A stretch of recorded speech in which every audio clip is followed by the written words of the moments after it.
Follow these steps to delete Reddit account permanently. Let's get started. Launch your preferred browser. You'll need to log into your Reddit account in the web version, so navigate to the website of Reddit. In the search box, type in reddit.com and then search for it. Once you're in the official website of it, click on Login.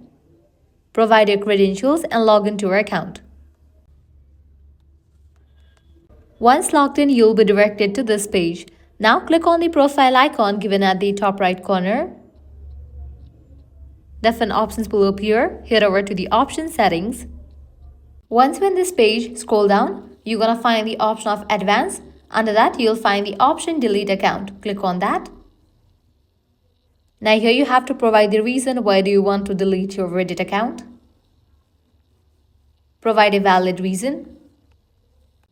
Type in your username. Now type in your password. Then agree with the terms and condition of Reddit. Then click on delete. In the next page, again, you'll need to confirm that you want to delete your Reddit account. Once you confirm that, your account will be deleted. So this way you are able to delete your Reddit account. This was really simple and quick process. If this guide helped you out, don't forget to like, share and subscribe to our channel. Thanks for watching.